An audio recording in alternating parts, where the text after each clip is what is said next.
ท่านที่มางานวิวาของเฮาวันนี้ขอต้อนรับด้วยความยินดีสุภาพสตรีบุรุษทั้งหลายมาอวยพรใส่พร้อมด้วยน้ำใจของขวัญมากมายเจ้าภาพแต่งดองทั้งสองฝ่ายขอบใจหลายๆที่มาอบอุ่น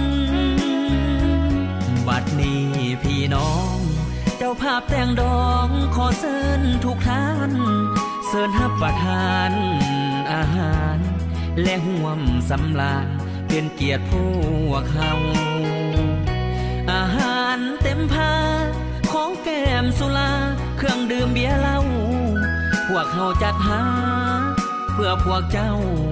เชิญเลือกเอาทานตามสบายหากมีสิ่งใดบ่ถูกใจหรือเขินขาดหรือว่ามารยาทว่าจะพางพาบ่เข้มข้องฮับตอนบ่ทัน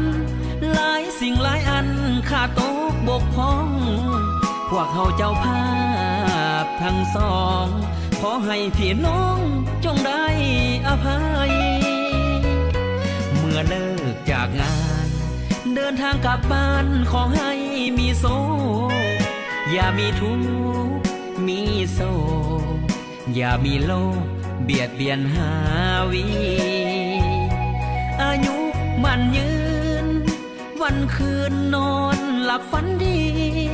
ให้ถึงหวยลอตเตอรี่เป็นเศรษฐีเงินล้านทุกค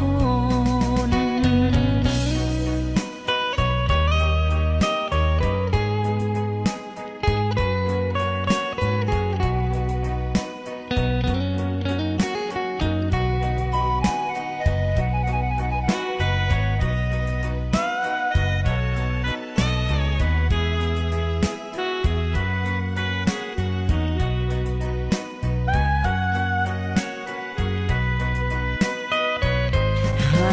มีสิ่งใด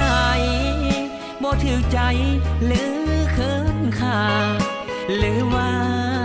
มารยาทว่าจะพางพาบ่เข้มข้อง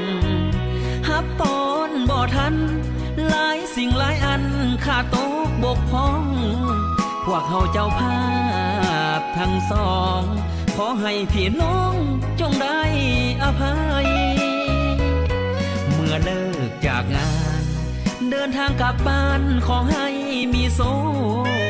อย่ามีทุกข์มีโศกอย่ามีโลกเบียดเบียนหาวี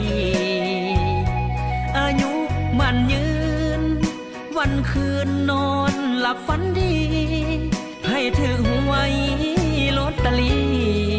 เป็นเศรษฐีเงินล้าน